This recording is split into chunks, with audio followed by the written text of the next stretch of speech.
I mean, you don't know that I'm going to even do it. You don't know. I may do it. I may not do it. I mean, nobody knows what I'm going to do. I can tell you this, that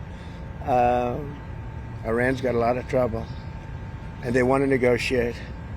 And I said, why didn't you negotiate with me before? All this death and destruction. Why didn't you negotiate? I said to the people, why didn't you negotiate with me 2 weeks ago? You could have done fine. You would have had a country. It's very sad to watch this. I mean, I've never seen anything like it. It's so, everyone thought it was going to be the reverse. I didn't think so. And I was telling them, you gotta do something. You gotta negotiate. And at the end, last minute, they said, no, we're not going to do that, and they got hit. Remember 60 days, and then came the 60. 61 is going to become a very famous number. That was one hell of a hit. That first hit, that was one hell of a hit. Not sustainable, to be honest. That's where it ended. It ended on the first night. Yes. Is it too late, though? Do you think it's too late to now? Really, nothing's too late. The only thing too late is Powell. Powell's too late. Too late, Powell. Have the Iranians reached out to you, Mr. President? What? Have the Iranians reached out to you? Yes. And what did you say? I said it's very late.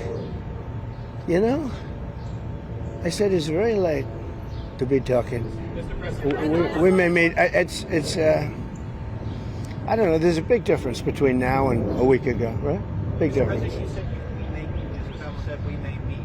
Is this about Vance and with Trump possibly going to talk about? It's about anybody. They even suggested they come to the White House. It's a big difference. But they've suggested that they come to the White House.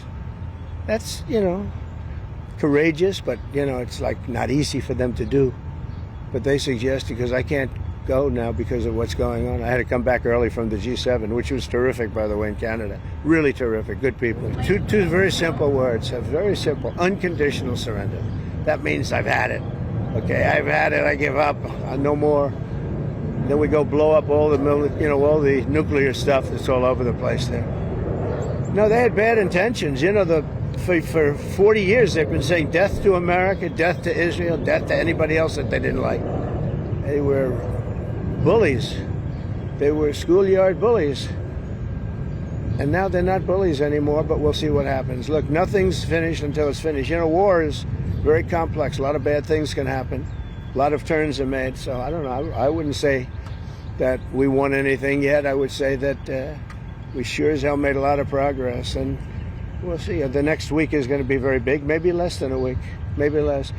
But is there anybody here that said it would be okay to have a hostile, very, zealots really, but to have a hostile country have a nuclear weapon that could destroy 25 miles, but much more than that, could destroy other nations just by the breeze blowing the dust.